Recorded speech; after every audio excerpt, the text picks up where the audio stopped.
कौन ब्रह्मा का पिता है, कौन विष्णु की मां, शंकर का दादा कौन है, हमको दे बता। ये जानने के लिए कृपया सुनिए।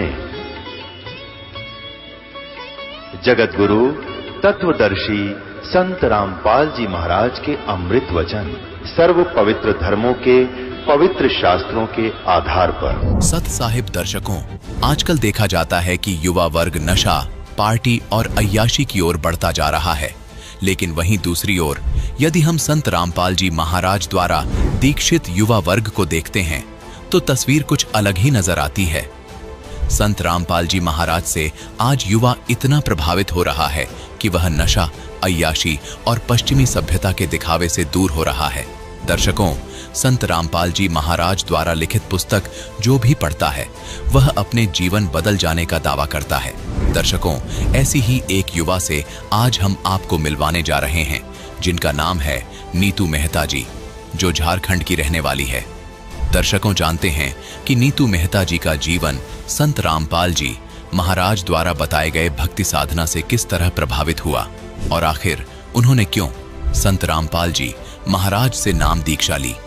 आखिर नाम दीक्षा लेने के बाद उनको क्या अद्वितीय लाभ मिले, आइए सुनते हैं नीतू जी की कहानी उन्हीं की जुबानी।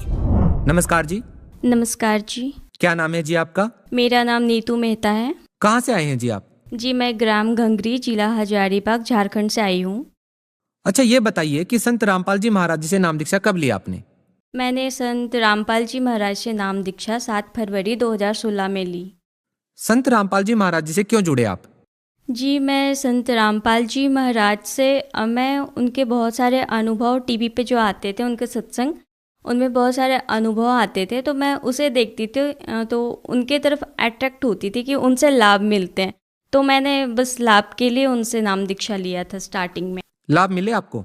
हाँ जी, लाभ मिले मुझे। क्या लाभ मिले? जी, सबसे फर्स्ट मैंने जब से मैं पढ़ाई स्टार्ट की और अपने होश संभाला, मतलब जब से सही से पढ़ाई स्टार्ट की मैंने स्टैंडर्ड 5 से, तब से मैंने कभी भी अपने क्लास में अच्छे मार्क्स नहीं लाए और जिसके कारण मैं चाहती थी कि 12th में मेरे अच्छे मार्क्स आए, मैं अच्छे परसेंटेज से पास हो जाऊं। तो मैंने इसीलिए संत रामपाल जी महाराज से नाम दीक्षा ली थी कि मेरे अच्छे परसेंटेज आ जाएं। और जब मैंने गुरु जी से नाम दीक्षा ली संत रामपाल जी महाराज से, तो मेरे अच्छे परसेंटेज आए 12th में। मैंने कभी आज तक फर्स्ट नहीं की थी, लेकिन मेरे 12th में फर्स्ट रैंक आए, वो भी 71.2% से।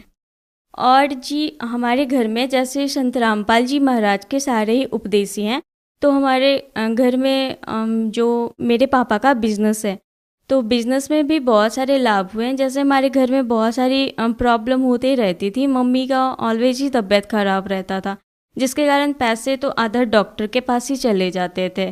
तो घर में मतलब कंडीशन ठीक नहीं थी फाइनेंशियल रूप से। तो जैसे कि घर में स्कूटी लेने का सोच रहे थे, तो पापा जी ने बोला कि अभी तो पैसे नहीं हैं, लेकिन अगर गुरुजी दया करे तो वो भी हो जाएगा। मतलब रोज़ की सेलिंग जैसे हो जाती थी 5-6 हज़ार इस टाइप से।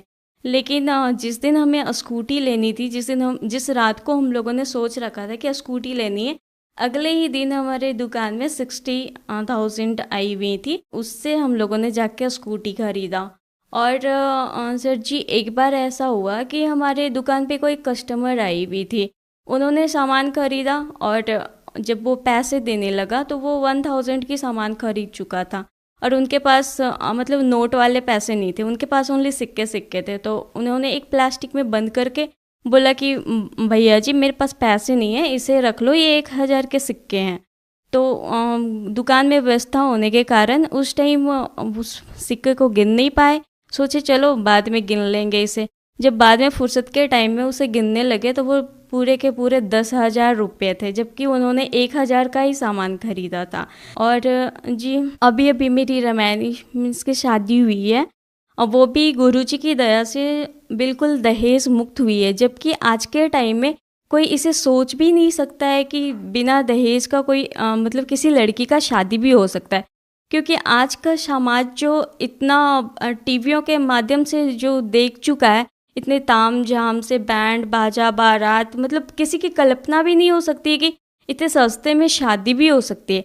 लेकिन संत रामपाल जी महाराज के जो भी शिष्य होते हैं वो बिना दहेज का शादी करते हैं, क्योंकि जो हमारे संत रामपाल जी महाराज है वो बताते हैं कि दहेज लेना और देना दोनों ही पाप है। तो उनके जो भी शिष्य हैं वो दहेज मुक्त शादी करते हैं। आज शारेआम देखो सब कोई दहेज लेता है, देता है, पूरे मतलब आडंबर करते हैं, फिर भी कोई फायदा नहीं है। बहन जी देखिए, आपको भी पता है कि जब हम बगैर दहेज की शादियां कर देते हैं लेकिन बाद में बेटी के साथ में काफी बुरा बर्ताव होता है, उतनी इज्जत उसकी नहीं हो पाती है जितना दहेज देने के बाद हम अक्सर सोचते हैं कि मिल जाती है बेटी को।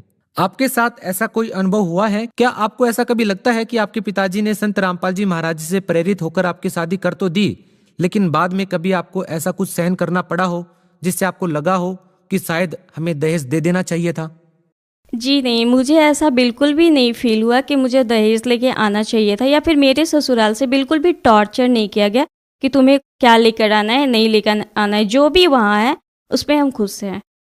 तो आपका कहना है कि जो दहेज रहित शादी आपकी हुई है वो इस प्रकार का समाज संत रामपाल जी महाराज के द्वारा तैयार हो रहा है कि बेटियां अब अपने माता पिता के ऊपर बोझ नहीं रहेंगी, यानी कि माँ बाप भी खुश होकर के अपनी बेटियों की शादियां कर रहे हैं। हाँ जी बिल्कुल, माँ बाप पे बिल्कुल भी बोझ नहीं है। अब बेटियां जो भी संत रामपाल जी महाराज से प्रेरित होकर अपनी बेटियों की शादी करवा रहे हैं। सरकार ने जो अपनी मुहिम चला रखी है बेटी बचाओ बेटी पढ़ाओ, उसके अंतर्गत लोग बेटी को अब बचा भी रहे हैं और पढ़ा भी रहे हैं, लेकिन फिर भी जब फाइनली टाइम आता है उनका शादी का तो लोग लाखों रुपए दहेज देते हैं, और दहेज देने के बाद भी बेटियां सुरक्षित नहीं है। जब भी देखो रोज अखबार में आते हैं कि आज किसी बहन ने फांसी लगा लिया, किसी ने जहर खा लिया, या फिर ससुराल वालों ने उनके साथ टॉर्चर किया है कि तुमने दहेज लेकर क्यों नहीं आया। तो संत रामपाल जी महाराज ने जो समाज तैयार किया है उसमें इन सब का कोई भी झंझट नहीं है। परमात्मा ने संत रामपाल जी महाराज ने हमें ज्ञान बताया है कि इस समस्या का समाधान भी संत रामपाल जी महाराज ने निकाला है कि बिना दहेज का शादी करना है। अच्छा, एक बात और बताइए कि संत रामपाल जी महाराज जी जो भक्ति बता रहे हैं वे अन्य धर्मगुरुओं से किस प्रकार अलग है? जी, जो संत रामपाल जी महाराज भक्ति विधि बताते हैं वो अन्य धर्मगुरुओं से इस प्रकार से अलग है। जो वो धर्मगुरु बताते हैं वो बस अपना एक भागवत का कथा लेकर बैठ जाते हैं, या फिर जो भी रामायण की कथा है, जो पुरानी कथाओं के बेसिस पे ही वो सारा चीज़ बताएं। लेकिन जो संत रामपाल जी महाराज बताते हैं वो अपने सदग्रंथों के जो चारों धर्मों के जो होली बुक्स हैं उनको खोल करके और एक एक वर्ड और श्लोक के साथ बताते हैं कि जो भी है आप इसमें देख लो, मैं एक भी वर्ड अपने से नहीं बता रहा हूँ। और आज की जो समाज है वो पूरी शिक्षित है, तो वो खुद से भी देख करके समझ लेती है कि जो संत रामपाल जी महाराज बता रहे हैं वो तो बिल्कुल 100% सत्य है। तो इस प्रकार से संत रामपाल जी ने हमें आध्यात्मिक ज्ञान से अवगत करवाया है। और जो लोग ये कह रहे हैं कि संत रामपाल जी महाराज शास्त्रों को तोड़ मरोड़ कर पेश कर रहे हैं, आप उन लोगों को क्या कहना चाहेंगे?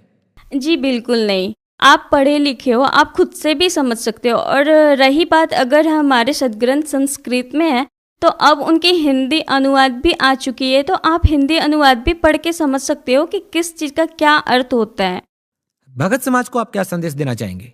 जी, मैं भगत समाज से प्रार्थना करना चाहती हूँ कि संत रामपाल जी महाराज एक ऐसे गुरु हैं, एकमात्र ऐसे गुरु हैं जो हमें जन्म और मरण के कष्ट से छुड़वाने के लिए आए। मनुष्य जीवन सभी जो भी ग्रंथ है वो बताते हैं उन लोगों का बस एक ही सार है कि जन्म और मरण से मुक्ति पाना।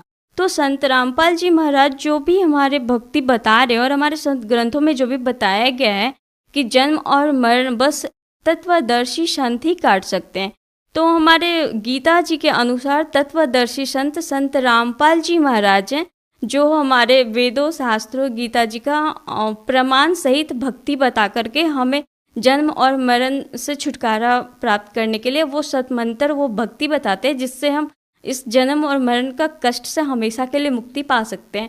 तो जो लोग संत रामपाल जी महाराज से जुड़ना चाहें, उनसे नाम दीक्षा लेना चाहें, तो वो कैसे दीक्षा ले सकते हैं? सर, उनसे नाम दीक्षा प्राप्त करना बहुत ही अब आसान हो गया है। उनका जैसे अभी बहुत सारे सोशल मीडिया प्लेटफॉर्म पे उनकी सत्संग आती है, फेसबुक, इंस्टाग्राम और यूट्यूब वगैरह पे।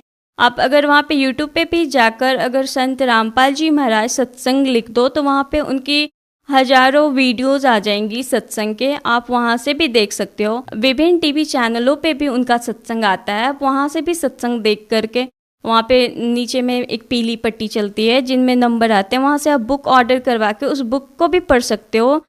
अभी पूरे भारत में ही नहीं, विश्व में भी कई देशों में संत रामपाल जी महाराज के नामदान केंद्र खुले हुए हैं, जहाँ से आप जो भी आपके नज़दीकी नामदान केंद्र है वहाँ पे जाकर उनसे नाम दीक्षा ले सकते हैं। जी बहुत बहुत धन्यवाद सत साहिब जी। दर्शकों, अभी आपने सुने संत रामपाल जी महाराज से दीक्षा प्राप्त करके सुखी हुए भक्त के अनुभव। अब देखिए जगत गुरु तत्वदर्शी संत रामपाल जी महाराज के मंगल प्रवचन। उसको एक ऐसा रोग हो गया, ऐसा जलन का रोग बन गया कि उसने सारा इलाज करा लिया, अपने मौलवियों से, काजियों से, मुल्लाओं से, सब दरगाहों पर मन्नत मान ली, सारी क्रियाएं कर ली, बलि चढ़ा ली। फिर हिंदू धर्म के भी जो धार्मिक गुरु थे उनसे भी क्रियाएं करवा ली, अवंताएं करवा लिया, और साथ में बड़े से बड़े वैद्य पूरे उसके राष्ट्र में जहां भी किसी वैद्य का नाम सुना उसी को पकड़ लाए और आके कह दिया कि मुंह मांगा पैसा देंगे, मेरा रोग खत्म हो। तो वो वैद्य कहते हैं जी हम ऐसी औषधि इस रोग की दे रहे हैं कि अग्नि को भी बुझा देंगे, आपको तो जलन है सिंपल, लेकिन आपका ये दवाई काम नहीं कर रही, हम भी हैरान हैं। तो पुण्यात्माओं, औषधि का काम अपने सत्र का होता है, और संस्कार जब जीव के बिगड़ जाते हैं औषधि रिएक्शन करना लग जाती है। और जब आपको सही शरण मिलती है परम संत की, परमात्मा पूर्ण की, और अब भक्ति दी जाती है, तो भक्ति आप करने से फिर वही मेडिसिन काम करने लग जाती है, और बगैर मेडिसिन के भी परमात्मा ठीक कर सकता है। वो आपकी श्रद्धा पर निर्भर करता है।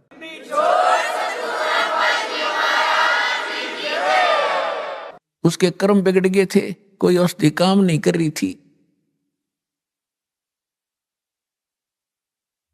जो अन्य जो हिंदू धर्म के आचार्य थे उन्होंने बता दिया था, राजन ये आपका प्रारब्ध का कर्म है। प्रारब्ध माने किस्मत में लिखा हुआ, ये आपके पिछले पाप का प्रतिफल है, जो रिटर्न है आपकी किस्मत में लिखा हुआ है, इसको कोई चेंज नहीं कर सकता, ये भोगने से ही समाप्त होगा।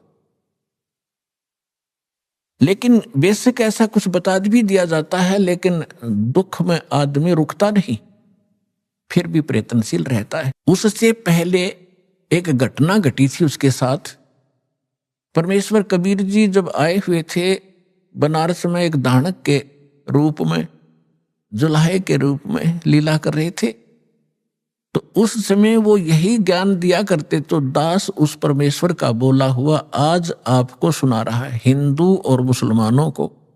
जो दास आज बता रहा है परमात्मा 600 वर्ष पहले सुनाया करते थे।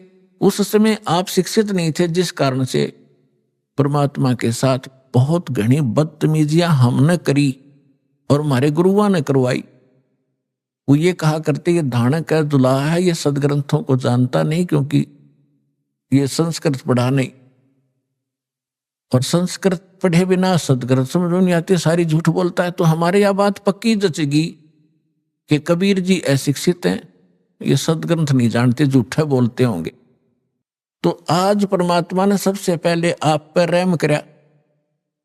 1947 में भारत आजाद हुआ, 1951 में दास को यहां भेजा। उसके बाद फ्लड आ गई शिक्षा की हिंदुस्तान में। नहीं, हमने हमारे उस समय मुझे मालूम है हमारी 2 सिस्टर तो बगैर पढ़ाई छोड़ दी कि ना हम नहीं पढ़ाएंगे। लड़कियों को तो आसपास भी नहीं, लड़के भी हमारी नंबर आया था पढ़ने का, उससे पहले सभी अशिक्षित थे। तो कहने का भाव ये है कि परमात्मा ने ये जो शिक्षा है या एक आग है, ये इस जीव की नाशक है। इसने नैतिकता का नाश कर दिया, आपस में शिष्टाचार खत्म कर दिया। ऊपर से हम लिपे चोपड़े दिखे हैं, अच्छी पैंट कोट पहन के, और सारे विचार बिगड़ गए, हमारा व्यवहार बिगड़ गया, बेईमान बन गए, अहंकारी बन गए, छोटी सी पोस्ट पाकर भगवान भूल गए। लेकिन परमात्मा ने ये एक बार ये करना जरूरी था मालिक को मालूम था कि ये तो आत्मा है, इसको ज्ञान होगा, फिर ये छोड़ देगी। उन बुराइयों को शिक्षा करना जरूरी था। तो ये शिक्षा आपको आज ईब काम आई है, बाकी रोजी रोटी के लिए विशेष नहीं है। ये लाखों बच्चे पढ़ते हैं और नौकरी कितनों को मिलती है? एक वर्ष में करोड़ों बच्चे हिंदुस्तान में शिक्षा ग्रहण करके फारिग होते हैं। ये MA BA करके, BSc करके, BCom करके, और कितनों को सर्विस मिलती है? कोई बात नहीं, 2 रोटी भगवान ने देनी है, पूर्व निर्धारित है, वो तो वही मिलेगा। जब तक आप इस शरण में नहीं आओगे तो आपको केवल वर्क डन ही, पिछला संस्कार ही मिलता रहेगा। और यहाँ आने के बाद ये कर्म की रेख बदल देता, वो समर्थ है ना। भाग में तो लिख देगा आपके 2 रोटी का, इसके दरबार में कोई कमी नहीं। कमी रहेगी तो आपकी नीयत में रहेगी, आपकी श्रद्धा में रहेगी। तो उस समय परमात्मा ये ज्ञान सुनाया करते थे।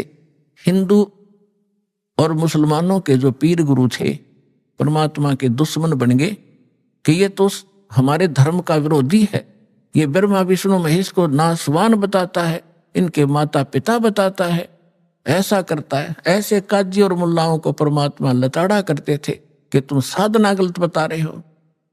उनको कहा करते थे, एक मुल्ला मस्जिद में कुके, एक पुकारे बोका, इनमें कौन सिरे को जागा, हमको लगा धोखा।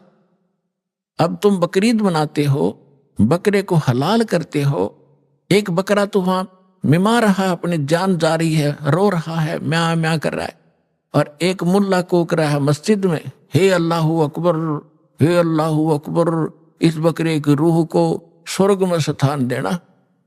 जैसे उस मुल्ला के बाप का नौकर है वो भगवान, उसके कहने तो उसने स्वर्ग में भेज देगा उस बकरे की आत्मा ने। परमात्मा कहते हैं, जय यारू तैं भिष्ट पिठाई तो कर तदबीर कबीला भाई। अगर तुझे डेफिनेट कॉन्फिडेंस है इस बात का कि ऐसी क्रिया से ये बकरे की आत्मा भिष्ट में चली जाती है, तो अपने परिवार ने करके दिखा, तो किसी एक इस तरह भेज उसको स्वर्ग में। तो इस तरह की परमात्मा की कड़वी सच्चाई को वो बालक सहन नहीं कर सके, विरोधी बन गए। इसी प्रकार हिंदुओं को समझाया करते थे कि पांडे निपुण कसाई संतो, ये पांडे निपुण कसाई, ये बलि चढ़वाओ देवी कह के, काली कह के, भैरव कह, और ये गलत साधना बता रहे तुम्हारे को, शास्त्र विरुद्ध साधना दे। तो दोनों दुश्मन बन गए। और परमात्मा इन मुसलमानों को कहा करते और हिंदुओं को कहते थे, नहीं है दारमदारा, वहां तो नहीं है दारमदारा, उस दरगाह में धर्म राय है, लेखा लेगा सारा, मुल्ला कुक के बंग सुनावे ना बैरा करतारा। और फिर परमात्मा हिंदुआन कहा करते थे कि वेद पढ़े पर भेद न जाने, ये बाँचे पुराण 18, और जड़ के आगे भोजन धर्या, और भूल गया सर्जनारा। एक पत्थर के मूर्ति का भोग लगाता फिर, और भगवान ने भूला बैठा है, और बात कर मैं वेद का ज्ञाता हूं। खाक पड़ा तुमने वेद, वेद में लिखा कहीं ऐसी क्रिया करो। तो इससे वो सबक शुद्ध हुए और विरोधी कर दिए सारे मुसलमान उन पीरों और मुल्ला और काजियों ने कि कबीर काफिर है, हमारे धर्म की तौहीन करता है, ये मांस खाने को भी मना करता है, हमें राक्षस बताता है। एक दिन सिकंदर लोधी चला गया वहां पर बनारस में, काशी में, क्योंकि वो पूरा सम्राट था। दिल्ली के बादशाह के अंतर्गत सभी छोटे नरेश नवाब आते थे। तो वीर देव सिंह बघेल काशी का नरेश था।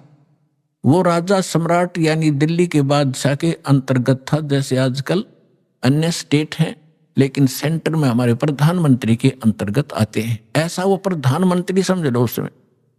तो वहां जाते रहते थे, अपने अन्य नवाबों के पास कुछ टैक्स वैक्स लेते थे वहां से, और उन वहां की पब्लिक की कुछ ग्रीवेंसेज भी सुना करते थे।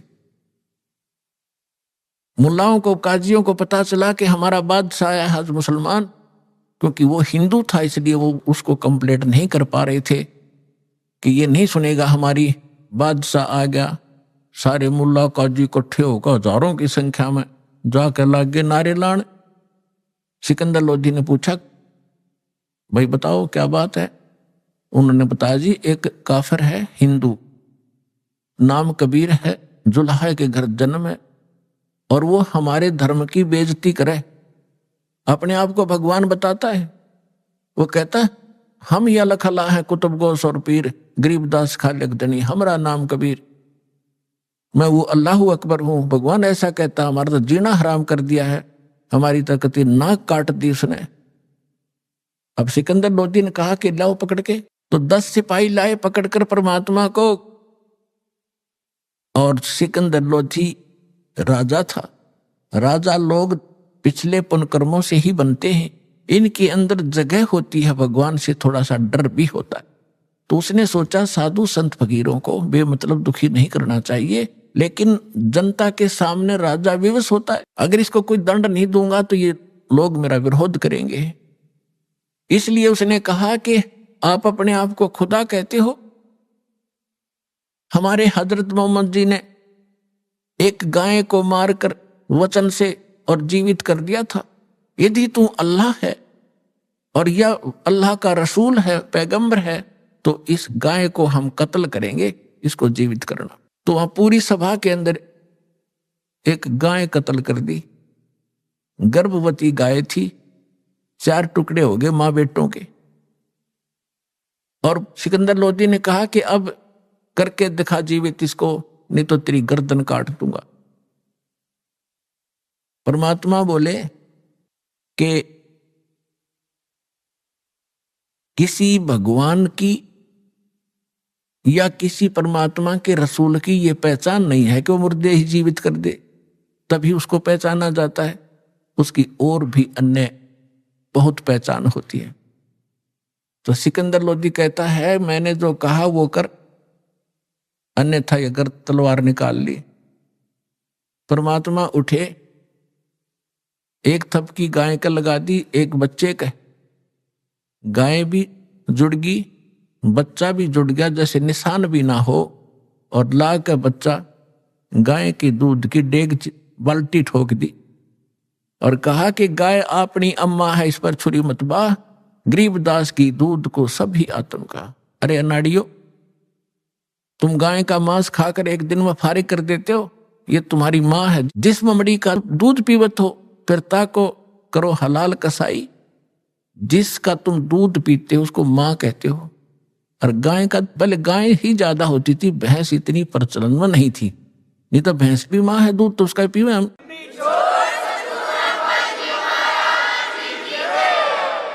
और फिर तुम इसका दूध पीते हो, फिर इसको मारकर खाते हो, तुम्हारी दया को चोर ले गए। तो उस समय सब कांपे खड़े खड़े, क्योंकि ऐसा चमत्कार।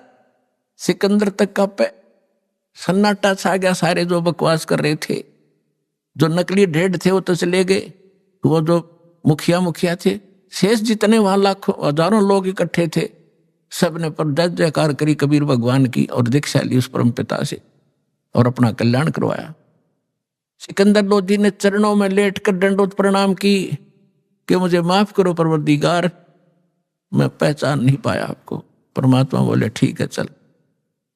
पालकियां बैठा के परमात्मा को पालकियों में आदर के साथ, सत्कार के साथ उनके घर छोड़कर आए झोपड़ी में। ऐसे समर्थ थे कबीर भगवान। तो गाय जीवित करी, मोर ध्वज का पुत्र तामर जो श्री कृष्ण ने जीवित कर दिया, वहां गाय जीवित करी। और सुनाता हूं कथा आगे। अब कुछ दिनों के बाद सिकंदर लोधी को जो दास ने बताया भयंकर रोग हो गया, जिसका कहीं ट्रीटमेंट नहीं हो रहा था। किसी ने बताया कि काशी के अंदर एक बहुत बड़े महापुरुष रहते हैं, वो आशीर्वाद मात्र से स्वस्थ कर देते, मरता क्या नहीं करता। तो फिर से सिकंदर लोधी कई वर्षों के बाद काशी पहुंचा। जब काशी पहुंचा तो वहां का राजा वीरदेव सिंह बघेल कबीर परमेश्वर का शिष्य हो चुका था। उनकी शक्ति और ज्ञान से वो परिचित हो चुका था। सिकंदर लोधी के आगमन पर उसने उसकी जो आओ भगत के लिए बहुत सुंदर मेज के ऊपर काजू, किशमिश, सेब, संतरे, दूध, खीर, हलवा, बड़ी, कचौड़ी, पूरी मेज पर रखी। सिकंदर बैठ गया और कहा वीर सिंह, मैं तेरे अतिथि सत्कार से मैं प्रसन्न हूं, लेकिन मैं खा कुछ नहीं सकता, मेरे खाए कर मान लेना। वीर सिंह ने पूछा कि कारण क्या राजन, कि मेरे कैसा रोग है, जलन का रोग ऐसा होता है जैसे किसी के हाथ पे चाप गिर जा और कितनी पीड़ा होती है। वो तो जल भी जाता है, उपड़ भी जाता है, फलके भी पड़ जाते हैं, लेकिन वो ऐसा रोग होता है, दर्द उतना ही होता है जैसे जले हुए का होता, पर निशान कहीं नहीं होता, चिन्ह नहीं दिखते। ये भयंकर मार उस प्राणी पर पाप के कारण थी। तो उसने कहा कि मुझे ऐसा रोग है और मैंने सब जगह ट्रीटमेंट करा लिया है, और आखिर में हिंदू देवता संतों ने तो कह दिया है कि तेने आजीवन आपने ये भोगना पड़ेगा, लेकिन फिर भी मुझे कोई बताता है रुका जाता नहीं, मरता क्या नहीं करता। तो मैंने सुना है कि यहां कोई संत है, और फिर पूछा भी क्या नाम बताया था उसका। उन्होंने बताया, साथ बैठे आए हुए थे उसके काफी व्यक्ति, कबीर नाम बताया जी, कबीर। वीर सिंह से पूछा सिकंदर ने कि आप जानते हो? जी जानता हूं। सचमुच आज आप ठीक ठिकाना आ गए, भगवान आपका रोग नहीं रहेगा, आप ऐसे स्थान पर आए। अब आशा की किरण जागी, बड़ा खुश हुआ, कहने लगा वीर सिंह ला बुला के जल्दी बुलवा उसको। अब वीर सिंह शिष्य किसका? परमेश्वर का। अब गुरु को बुलाने का आदेश वीर सिंह दे तो उसकी भक्ति नष्ट। अब उधर से राजा का आदेश ना माने तो उसकी राज खत्म। अब दो पाटों के बीच फंस के खड़ा हो गया, फिर बुद्धि से काम लिया। उसने कहा कि जो आज्ञा महाराज आपकी शिरोधार्य होगी, लेकिन मैं उनका शिष्य हो चुका हूं और मैंने ज्ञान प्राप्त किया है। ज्ञान में सुना जाता है कि संत को बाई ऑर्डर नहीं बुलाना चाहिए, और यदि हमने बाई ऑर्डर बुला लिया और उन्होंने आकर के रजा बख्शी नहीं तो क्या फायदा बुलाने का, बैठे रहेंगे वो यहां पर। तो सिकंदर ने कहा क्या करना चाहिए आप देखो जी, कि चलो फिर वहीं चलते हैं, उसी के उनके आश्रम पर चलते।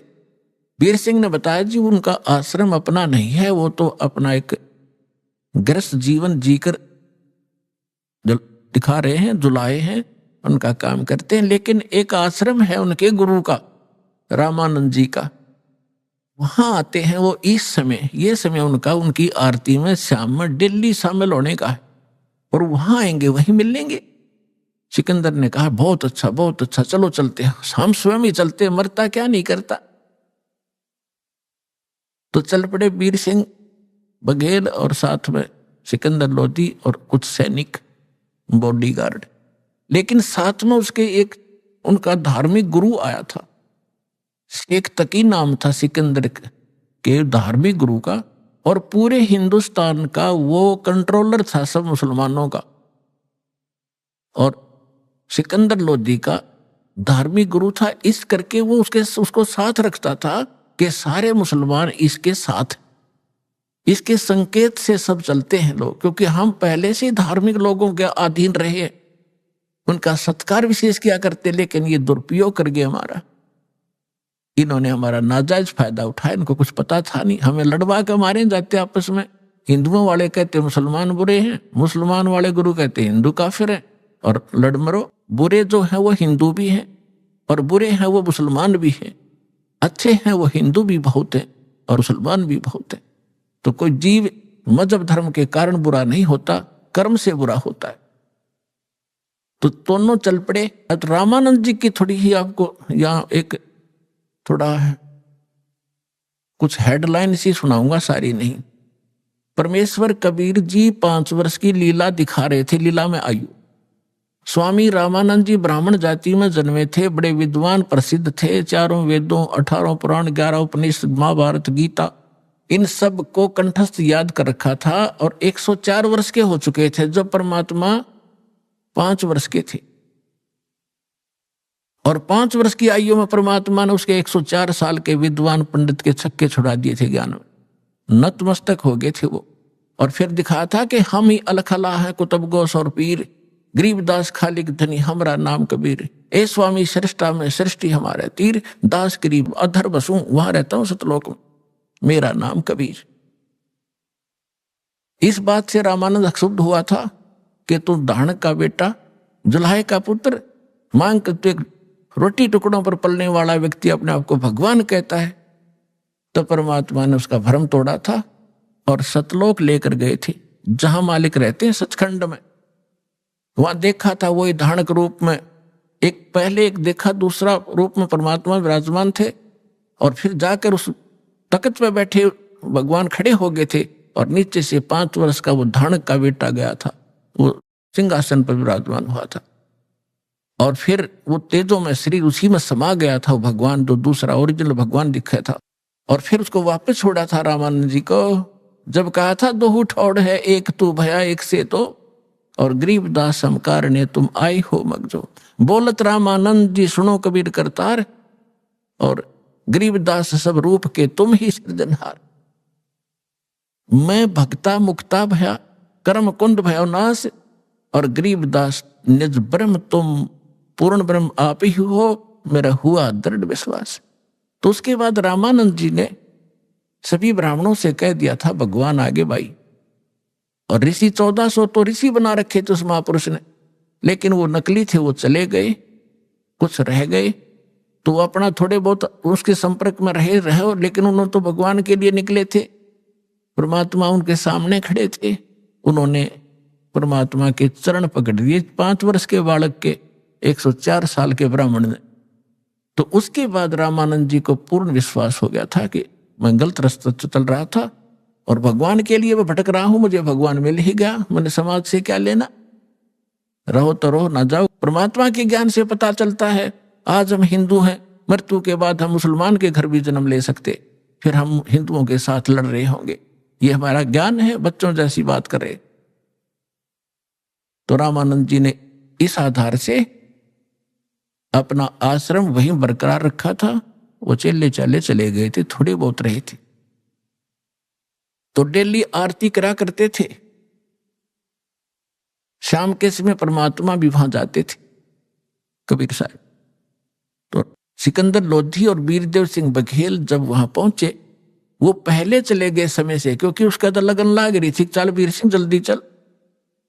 वो घंटा आध घंटा पहले चले गए। तो गेट पर खड़े थे जो रामानंद जी के सेवक, तो गेट कीपर से पूछा, वीरदेव सिंह को पता था कि स्वामी रामानंद बेशक से परिवर्तन इनमें हो गया है, लेकिन मुसलमानों से अब भी नफरत करते हैं। अन्य कास्ट वालों को तो अब नहीं ये नफरत करते, हिंदुओं को, मुसलमानों से अब भी घणे नफरत करते हैं और आश्रम में प्रवेश नहीं करने देते। और यदि मैं एज इट इज ले जाऊंगा तो मुझे हानि कर देंगे और मेरे गुरुजी भी नाराज हो जाएंगे। इसलिए उसने गेट कीपर से कहा, सेवक जो खड़ा था पैरे पे, कि भाई ऐसे ऐसे बताओ, दिल्ली के बाद सिकंदर लोधी जी आए हैं और वो कबीर साहब से मिलना चाहते हैं।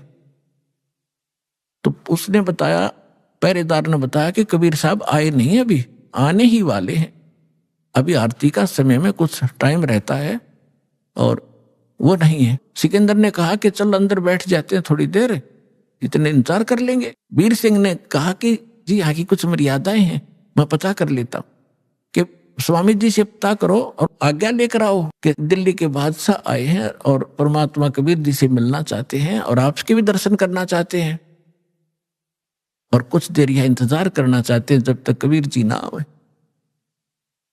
तो पहरेदार अंदर चले गए और गर्मियों का मौसम था, बाहर ही बैठे थे कोने में, अपने आश्रम में वृक्ष बहुत लगे हुए थे। पहरेदार ने कहा, स्वामी जी दिल्ली के बादशाह सिकंदर लोधी आए हैं, आपका दर्शन करना चाहते हैं, वो कबीर जी से मिलने आए, आपकी आज्ञा चाहते हैं अंदर आने की, कुछ देर रेस्ट करने की। रामानंद जी एकदम क्रोधित हो गए और कहने लगे, कह दो मैं इन मलेच्छों से बात नहीं करता, इनके दर्शन भी नहीं करता, ये मांस खाते हैं, बाहर ही बैठा रहेगा।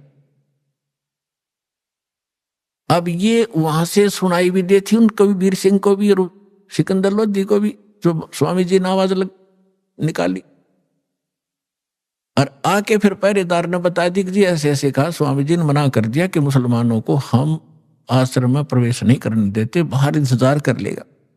अब सिकंदर लोधी दुर्भाग्य होता है राजा का, इसके अंदर अहंकार गणा होता है। अब संतों के साथ यदि कोई राजा टकराता है तो अंधा गधा होता है, जो रेल की पटरी पर खड़ा होकर उसी को लात मारना चाहता है। सिकंदर लोधी ने वही करा, निकाल कर तलवार और चल पड़ा अंदर। ये 1-2 कौड़ी का महात्मा दिल्ली के सम्राट को ऐसी शब्द बोलता है तो आम मुसलमान के साथ ये कैसा बर्ताव करता होगा, इसकी गर्दन काट देता। अब निकाल कर तलवार चल पड़ा। फिर कौन पूछा था, किसकी हिम्मत थी भगत उसको रोक दे, जाके संत की गर्दन काट दी, 2 टुकड़े हो गए। अब ये क्रोध में आदमी करते दे है गलती, लेकिन फिर बाद में बुद्धि आती इसको, और सत्संग में आने के बाद इसको पहले बुद्धि आ जाती है कि ये जो करने जा रहा है इसका बहुत भयंकर रजड़ होगा। और जो मनमुखी होते वो करके पछताते हैं। अब सिकंदर लोधी वापस मुड़ लिया। फिर बुद्धि आ गई उसको कि वीर सिंह देख, मेरे सारे उल्टे काम हो मेरे से, मैं चाहता हूं कोई पुण्य करना, मुझसे पाप होता है।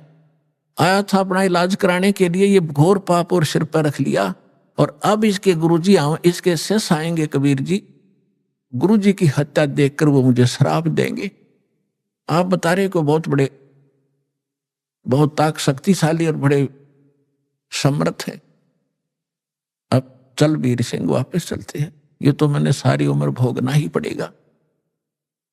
अब वीर सिंह क्या बोल रहा है, वो राजा, वो नरे, वो छोटा, वो सम्राट आगे आगे चल पड़ा। जो ही बाहर निकले आश्रम से परमात्मा आ रहे थे। वीर सिंह ने कहा महाराज जी तो आ गए जी, ये सामने आ गए।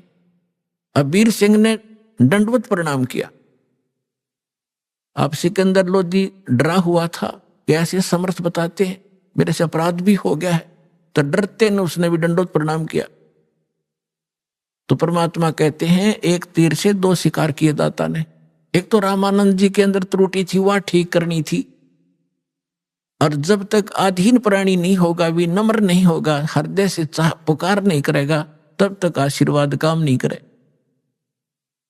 अब जब तक यह घटना ना घटती, सिकंदर लोधी के अंदर इतनी नम्रता नहीं आती, और परमात्मा भी उसके ट्रीटमेंट में जानकर नहीं कर पाते, क्योंकि वो करते नहीं ऐसे व्यक्ति को जब तक वो विनम्र नहीं होले। तो सिकंदर लोधी ने दोनों दंडवत प्रणाम की वीर सिंह ने, तो परमात्मा ने दोनों के सिर पर हाथ रखा और कहा कि इस भिखारी के सामने 2 नरेश आज कैसे प्रणाम कर रहे हैं, मेरी खैर तो है। तो ऐसे उन्होंने सिर पे हाथ रखा था और सिकंदर लोधी का वो रोग सुमंत्र हो गया। तुरंत बोलो सतगुरुदेव की जय हो, कबीर भगवान की जय हो।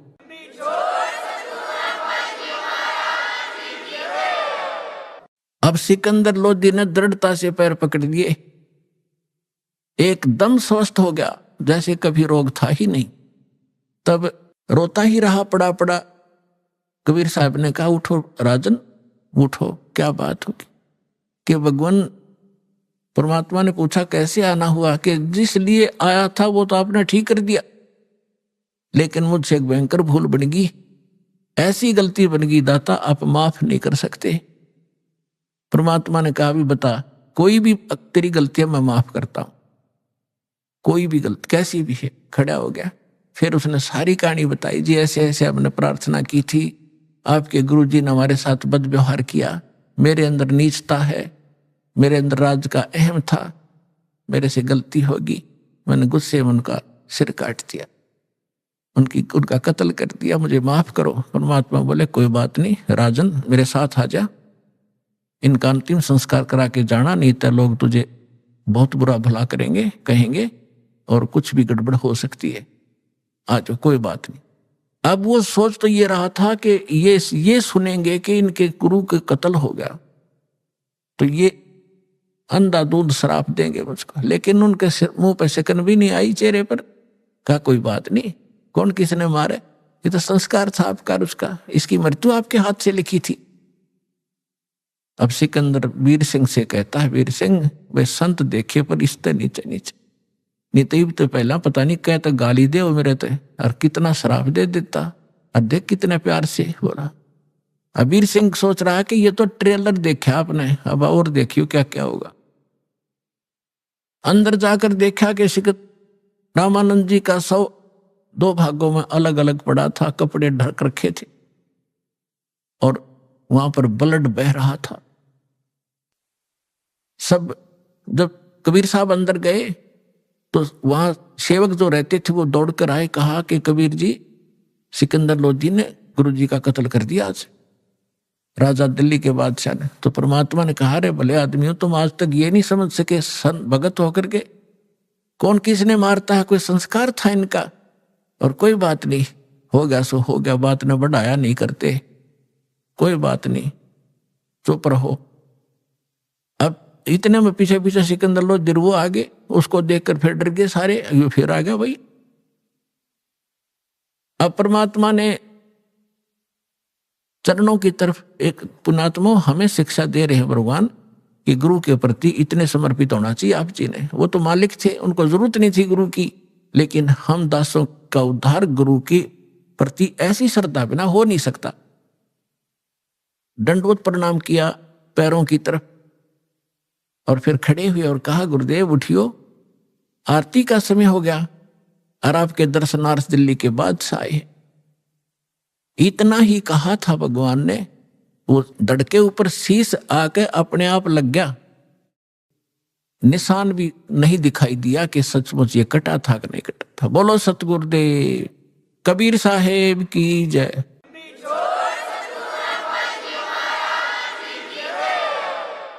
अब रामानंद जी ने जब देखा सामने सिकंदर फिर खड़ा है, उसका फिर तोड़ी पड़ गई सलवटियां माथे पर, लेकिन उधर से दिमाग हटा के कबीर साहब ने, रामानंद जी ने देखा सामने, और क्या देखा कि आधे हिस्से से ब्लड, आधे से दूध निकला बॉडी से। तब कबीर साहब से पूछा कि हे भगवान, मुझे ये कारण बताइए, मेरे शरीर से या तो ब्लड निकला, दूध का मतलब क्या, तो आधा दूध कैसे निकला। तो परमात्मा ने कहा कि जब से आप को ज्ञान हुआ है, उसके बाद आपने हिंदुओं के शूद्रों से तो नफरत छोड़ दी। पहले ये ब्राह्मण लोग शूद्र जाति वालों के कपड़ा भी नहीं लगने देते थे, और जब परमात्मा शूद्र जाति में ही थे, जुलाहा जाति में जब परमात्मा की पहचान हुई, रामानंद जी ने सीने से लगा लिए थे सारे समाज के सामने। और उसके बाद कोई, उससे पहले वो केवल ब्राह्मणों को दीक्षा देते थे, अन्य को नहीं देते थे। उसके बाद सभी कौम को, हिंदुओं को वो दीक्षा देने लग गए थे। अब परमात्मा ने बताया कि स्वामी जी, हम परमात्मा को तभी प्राप्त कर सकते हैं जब हमारे अंदर से राग और द्वेष दोनों नाश होंगे। आप हिंदुओं से तो नफरत करना छोड़ चुके हो, शूद्रों से, लेकिन मुसलमानों से अभी नफरत करते हो। परमात्मा के सब बच्चे हैं आपके, आज तक आप भी यही सोच रहे हो कि ये मुसलमान और ये हिंदू है। उस मालिक के जीव हैं हिंदू और मुसलमान, यह हमने अलग से अपनी पहचान बनाकर हम दो बनकर दुखी हो रहे। 1 घंटे तक परमात्मा ने इसी विषय पर सत्संग सुनाया।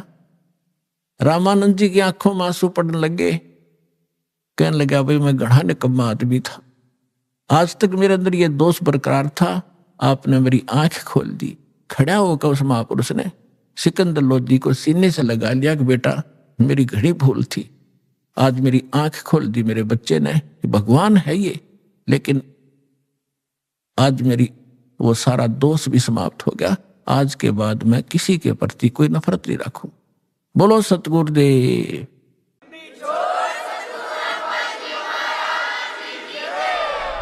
दर्शकों, साधक अपने दुखों का निवारण करवाने के लिए न जाने कितने प्रयत्न करता है, और जब उसे उन साधनाओं से कोई लाभ नहीं होता दिखाई देता तो वह धर्म गुरुओं के दरवाजे खटखटाता है। ऐसी ही एक कहानी है दिल्ली के रहने वाले सोमदत्त जी की। सोमदत्त जी परमात्मा प्राप्ति के लिए 30 साल राधा स्वामी पंथ से जुड़े रहे। उनके द्वारा बताई गई भक्ति साधना करते रहे, लेकिन फिर भी इन्हें कोई लाभ नहीं मिला। सोमदत्त जी शारीरिक रूप से और मानसिक रूप से पीड़ित हो चुके थे। इन्हें कोई भी आध्यात्मिक संतुष्टि नहीं मिल रही थी। लेकिन आज सोमदत्त जी का कहना है कि मेरी जिंदगी तब बदली जब मुझे संत रामपाल जी महाराज की शरण मिली। दर्शकों, आखिर संत रामपाल जी महाराज ऐसा कौन सा ज्ञान बता रहे हैं कि श्रद्धालु अन्य पंथों को छोड़कर संत रामपाल जी महाराज की शरण में खींचे चले आ रहे हैं। आइए जानते हैं कि आखिर इसकी सच्चाई क्या है। आइए सुनते हैं सोमदत्त जी की कहानी उन्हीं की जुबानी। नमस्कार सर। नमस्कार सर। सर क्या नाम है आपका? मेरा नाम सोमदत्त है जी। सर कहाँ से आए हैं आप? मैं साधनगर दिल्ली पालम से आया हूँ जी। सर संत रामपाल जी महाराज से नाम दीक्षा लेने से पहले आप क्या भक्ति साधनाएं करते थे? मैं संत रामपाल जी महाराज से नाम लेने से पहले ये राधा स्वामी सत्संग ब्यास की गद्दी है, वहाँ से दीक्षित था। सर आप राधा स्वामी ब्यास से कितने साल तक जुड़े रहे और आपने वहाँ क्या क्या भक्ति साधनाएं की? मैं वहाँ से करीब 30 साल राधा स्वामी जो गद्दी थी उसकी मैं दीक्षित रहा हूँ। और जैसे वो भक्ति बताया करते थे वैसे अपने मतलब दिल से करते भी थे, लेकिन कोई विशेष लाभ उसमें नहीं होता। वो उसमें 5 मंत्र देते थे, ज्योत निरंजन, ओंकार, रंकार, सोहंग और सतनाम, लेकिन उसका विशेष लाभ कोई नहीं मिला जी। करते रहे। फिर एक बार हमारी पत्नी को जो है पित्त की थैली में जैसे पथरी थी तो उसको बार बार दर्द उठता था। तो हम उसके इलाज के लिए काफ़ी मतलब वैद्यों से भी दिखाया, उधर भी दिखाया। डॉक्टरों का तो ये इलाज था कि इसका ऑपरेशन करवाना पड़ेगा, लेकिन पत्नी हमारी ऐसे थोड़ी कमज़ोर दिल की है, उसने कभी ऑपरेशन के लिए तैयारी अपनी करी नहीं। 31 मार्च 2005 की बात है। तो उस दिन मैंने छुट्टी कर रखी थी घर पे। तो पेपर ये जो हिंदुस्तान जो नवभारत टाइम्स है उसमें एक न्यूज़ आई थी। राधा स्वामी सत्संग के अंदर एक जो है सेवा के अंदर ट्रक जा रहा था, जिसके अंदर 62 टोटल उनके सेवादारी मतलब बैठे हुए थे, सेवा के लिए जा रहे थे। ब्यास जो गद्दी थी उनकी वहाँ पे अमृतसर के पास में जो ब्यास गद्दी है उनकी, वहाँ जैसे वो ब्यास पे पहुँचे, मेन जो GT रोड है अमृतसर की साइड से एक जो ट्रक लक्कड़ का भरा हुआ आ रहा था, इधर से ये सेवादार जो जा रहे थे। तो दोनों करीब होते हैं मेन रोड पर करीब 60-65 की तो स्पीड आम होती है जो है व्हीकल की। तो दोनों आपस में एकदम ऐसे भिड़ गए। तो जो लक्कड़ वाला जो था वो तो सब लक्कड़ ऐसे बिखर गए, और ये जो सेवादार जो जा रहे थे इनके भी जो है लाशें ऐसे बिखर गई जैसे बेर बिखर जाते हैं रोड के ऊपर। और उसमें से एक भी नहीं बचा था, इवन ड्राइवर भी वहीं ख़त्म हो गया था, 62 की 62 खत्म हो गई। और उसमें ज़्यादातर जो है ऐसे थे नौजवान लड़के, कोई 30 साल का था, कोई 35 साल का था, कोई 40 साल का था, हमारे जैसा बुजुर्ग कोई 60-65 का, उसमें कोई 1-2 ही था। अब परमात्मा की सेवा में जा रहे हैं वहाँ, और उसको परमात्मा समझते थे भाई चलो हमारी हर तरह की राहत मिलती है, भाई शारीरिक भी, मानसिक भी, जैसे भी आध्यात्मिक, लेकिन उसी के दर पे जा रहे हैं, वहीं जा कर के सारे खत्म हो गए। तो वो जैसे मैंने न्यूज़ उस दिन देखी, पढ़ी पेपर के अंदर, तो मुझे बहुत दुख हुआ, बहुत रोना आया, मैं सारा दिन रोता रहा। और मुझे एक ही चीज़ उससे मतलब आभास हुआ कि भाई ये भगवान नहीं है, हम तो ऐसे ही जो है काल के चक्कर में कहीं फंसे हुए थे। मतलब ऐसी घृणा हो गई। उनका अप्रैल के अंदर फिर सत्संग था, अप्रैल के अंदर जो सत्संग होता उनका 3 दिन का राधा स्वामी पंथ का, तो वो डेट उनकी जैसे फिक्स थी, उसमें जाना था। मेरे पुराने साथी थे जैसे जाया करते थे उपदेशी राधा स्वामी पंथ से, उस दिन मैं नहीं गया, 3 दिन नहीं गया, मैं घर पे रहा। हालांकि छुट्टी भी थी, वो सेकंड सैटरडे पड़ता है उसमें 2 दिन का, तो 1 दिन की छुट्टी कर लेते थे, लेकिन मैं घर पे ही रहा, नहीं गया। तो उसका टेलीफोन आता है मेरे साथी का जो बिल्कुल निजी था, जिसको मैंने वहाँ से उपदेश भी दिलवाया था। वो कहने लगा ये आप सत्संग में आज नहीं आए, क्या बात हुई भाई साहब? मैंने कहा मुझे भाई ये तो काल का मार्ग है, ये तो भगवान नहीं है, यहाँ तो बहुत बड़ा धोखा हो रहा हमारे साथ में, मैं इसमें नहीं जानता। परमात्मा कहीं धरती पे होंगे तो उस परमात्मा की खोज करेंगे अब तो। ऐसा मैंने कह के उनको टाल दिया। वो नाराज़ होने लगा, कहता आपने इतने जीवों को जोड़ दिया, आप कैसे कर रहे हो, ये परमात्मा नहीं है। मगर आपने न्यूज़ देखा सुना था, अभी 31 मार्च की बात है, 31 मार्च 2005 में पेपर में नवभारत टाइम्स में आप पढ़ के देखना, आपके पास रखा होगा, तो 2-3 दिन पहले की बात है मुझे ये। और वो कहने लगे जी देखा था, लेकिन ये तो प्रारब्ध के अनुसार भुगतना ही पड़ता है। मुझे इसमें प्रारब्ध क्या करेगा बताओ? जब हम परमात्मा की शरण में जा रहे हैं, उसको भगवान मानते हैं, तो हमें इन दुखों से, कष्टों से भी राहत नहीं मिलती है, तो फिर क्या भक्ति करने का क्या फ़ायदा हमारा? यानी मेरे बिल्कुल घृणा हो गई जब तक मेरे को संत रामपाल जी महाराज से कोई मतलब किसी तरह का भी कोई मतलब भेद नहीं मिला था। तो फिर वो नाराज़ हो गए, कहने लगी ऐसे कैसे चलेगा, आपने तो इतने जो है इतने साल भक्ति करी, छोड़ दिया, काल के उल्टे आप ही काल के मार्ग में चले गए, हमें कह रहे हो काल का मार्ग बता रहे हो। मगर जो कुछ भी है मैं तो ये जो है इधर झाँकूंगा भी नहीं। इसके बाद मैंने उनको स्पष्ट बोल दिया।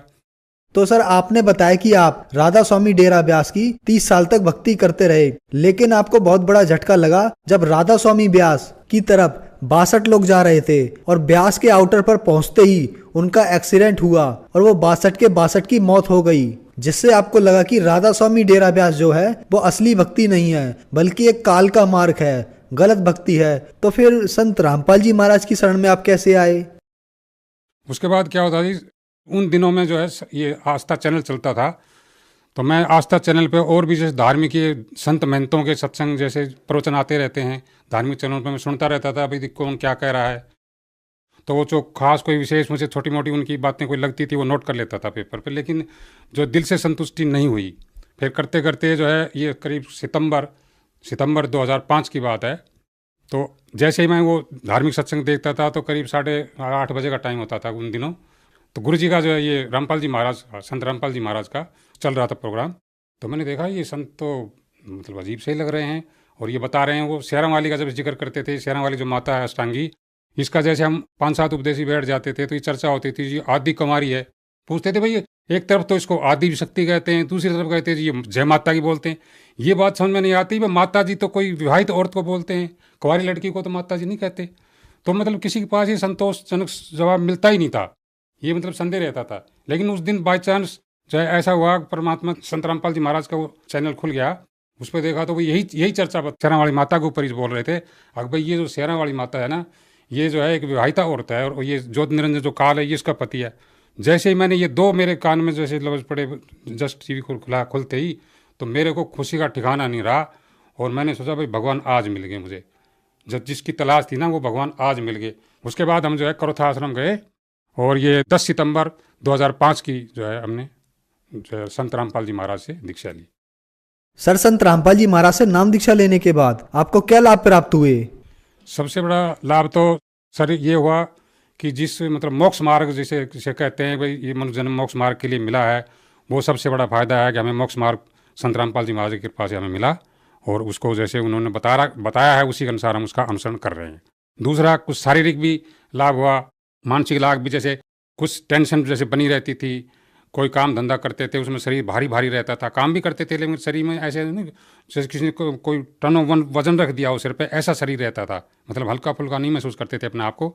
जैसे रामपाल जी महाराज से दीक्षा ली उसके बाद शरीर ऐसे एकदम हल्का फुल्का हो गया, और एक तरह से मतलब अंदर खुशी सी मतलब छाई रहती है, कोई उदासी महसूस नहीं होती। जब हमने 10 अप्रैल 2005 को संत रामपाल जी महाराज से दीक्षा ली, तो उस टाइम हमने कोई किसी प्रकार की भी प्रार्थना नहीं करी थी अलग से, भाई ये हमारे पास ये कष्ट है, हमारे ऊपर ये कष्ट है जी, दूर कर दो। तो पत्नी को जो है 13-14 साल से पित्त की थैली में पथरी थी, और 13-14 साल से हमने डॉक्टरी इलाज भी करवाया, लेकिन उन्होंने डॉक्टरी इलाज में यही कहा था कि इसका ऑपरेशन के सिवाय और कोई चारा नहीं है। लेकिन जैसे ही हमने 9 सितंबर 2005 में जैसे ही संत रामपाल जी महाराज से दीक्षा ली, उसके तुरंत उसी क्षण से आज तक वो पित्त की थैली का दर्द बिल्कुल ही हमारी पत्नी को नहीं होता है। फिर उसके बाद उसको जीवन दान भी, मेरी पत्नी को जीवन दान भी 1-2 दफ़े मतलब परमात्मा ने दिया है। पहली दफ़े तो ये 24 अगस्त 2011 की बात है, उस समय जो है इसी वजह से शुगर की जैसे प्रॉब्लम ज़्यादा बढ़ जाती है, तो मैंने उनको एडमिट करवा रखा था। तो जैसे उन्होंने 19 तारीख से इलाज शुरू किया, तो उसकी तबीयत बजाय ठीक होने के गिरती चली गई। तो मैंने देखा दवाई ट्रीटमेंट भी दे रहे हैं, फिर भी उनकी तबीयत गिरती जा रही है, क्या कारण है? अब डॉक्टर भी नहीं बता रहे, दवाई पे दवाई दे जा रहे हैं, क्योंकि पैनल हमारा वैसे सर्विस किया करते थे, सरकारी हॉस्पिटल को पैनल पे मिला हुआ था, तो वो अपने दवाई दे रहे थे, चल रहा था। 24 तारीख तक मतलब इतनी गिरावट में आ गई, अगर मैंने अंदर से उम्मीद छोड़ दी थी शायद इसको ऐसे ही डेड बॉडी लेके जानी पड़ेगी।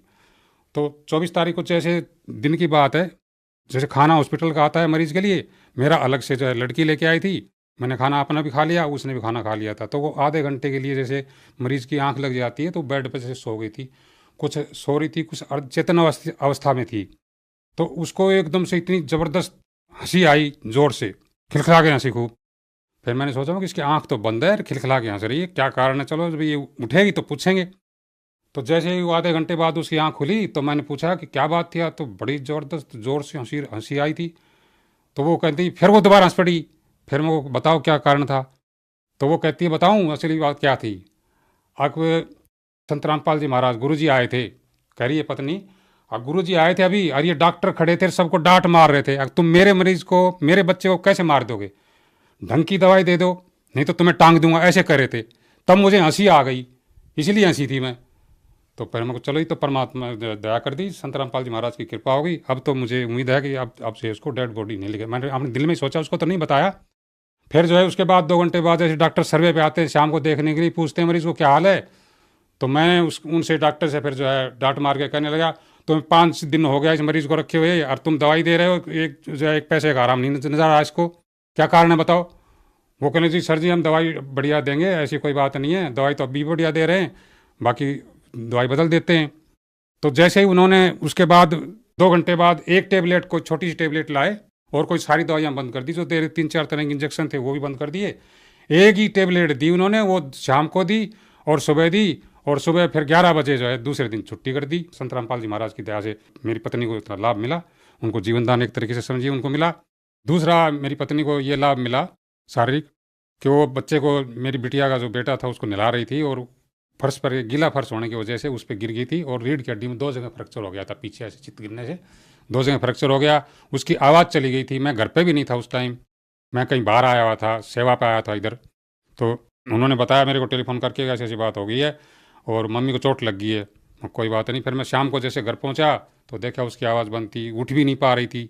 उसको हॉस्पिटल ले गए, डॉक्टर कहने लगे उसकी पैर हिला रहे थे, ऐसे भाई ऐसे ऐसे करके पैर हिला रहे थे, कहीं पैर तो आपके सही जो है सुन नहीं है, और वो देखते हैं पैरालिटिक हो जाता है रीढ़ की हड्डी में जैसे चोट लगती है। तो उन्होंने जो है करीब 10 दिन वहाँ हॉस्पिटल में रखा उसको इलाज के लिए, और वो दवाई पेन किलर वगैरह देते रहे, उसी से जो है उसको थोड़ा बहुत रिलीफ वैसे मिल गया था टेम्परेरी। लेकिन वो जब वो आवाज़ नहीं आ रही थी तो वो डॉक्टर अलग से पर्दे में जा कर के साइड में सलाह मशुरा करते थे, बोले भाई ये तो अजीब केस है और ये आप बोल कैसे रही है, मतलब जिंदा भी कैसे, इसको पैरालिटिक हो जाना चाहिए था, अब तक तो ये खत्म हो जानी चाहिए थी, 2 जगह इसकी फ्रैक्चर है रीढ़ की हड्डी में। तो मतलब वो ट्रीटमेंट भी दे रहे थे और अचंभित भी थे वो। तो फिर जैसे हमने तो पता था भाई संत रामपाल जी महाराज से हमने जैसे दीक्षित ले रखी है, उनकी कृपा से ठीक हो जाएंगे। उसी दौरान जो है 9 जून का इधर रोहतक के अंदर भंडारा था, उसमें उसने कहने लगी मैं भी जाऊँगी। मैंने कहा कि ऐसे कैसे जा पाओगे, हम तो हॉस्पिटल में एडमिट हैं, जबकि हमें 12 जून को छुट्टी मिली थी उस दौरान। तो कहने लगी कैसे भी हो, चाहे मर ना हो, मैं जाऊंगी ज़रूर। डॉक्टरों ने भी जो है परमिशन नहीं दे रहे थे, कहते भाई हम ऐसी हालत में कैसे परमिशन दे सकते हैं, आप कह रहे हो ये ऐसी मरीज जाने का थोड़ी है। लेकिन संत रामपाल जी महाराज की ऐसी कृपा रही, हमसे स्पेशल गाड़ी करके ले गए और उसको उसमें बैठा लिटा करके और भंडारा भी वहाँ पर किया, भंडारा करके फिर वापस आ भी गए हम 4 घंटे में। ऐसी मतलब दया मेरे संत रामपाल जी महाराज की रही और उसको जीवन आज वो बिल्कुल ठीक है, अपने पैरों पर चल सकती है आराम से, कोई ये नहीं कह सकता इसकी रीढ़ हड्डी में कोई ऐसी प्रॉब्लम आई थी।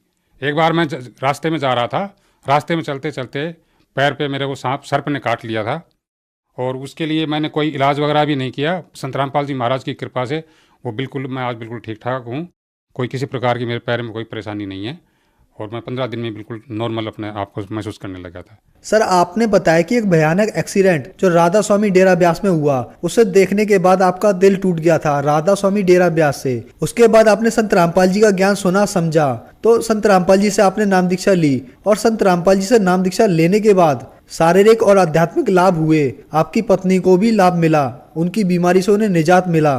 तो जो श्रद्धालु आपको देख रहे हैं, आप उन्हें क्या संदेश देना चाहेंगे? उनको मैं यही कहना चाहूँगा, जैसे और जितने भी नकली संत हैं या राधा स्वामी पंथ जैसे और भी बहुत से नकली पंथ चल रहे हैं, वो सारे काल के मार्ग हैं और जो शास्त्र भी उनके पास कोई भी शास्त्र के अनुसार कोई साधना नहीं है। और ये संत रामपाल जी महाराज शास्त्रों के अनुसार जो है जितने भी हमारे धार्मिक पवित्र ग्रंथ हैं, जैसे बाइबल है, कुरान शरीफ है, पवित्र 4 वेद हैं, गीता जी है, इनमें जो छुपे हुए गूढ़ रहस्य को इन्होंने खोल खोल के सारा समझाया दिखाया है। उन्हीं के अनुसार जो है शास्त्र अनुसार साधना करने से ही हमें जो है सच्चा मोक्ष मिल सकता है और सच्ची साधना मिल सकती है। और बाकी इनको छोड़ करके पूरे विश्व में कोई भी इनके मतलब बराबर कोई संत नहीं है। सर्व भक्त समाज से मेरी हाथ जोड़ करके विनती है कि संत रामपाल जी महाराज से अपनी दीक्षा लेकर के अपना आत्म कल्याण करवाएं, अपने परिवार का भी आत्म कल्याण करवाएं। धन्यवाद सर। धन्यवाद।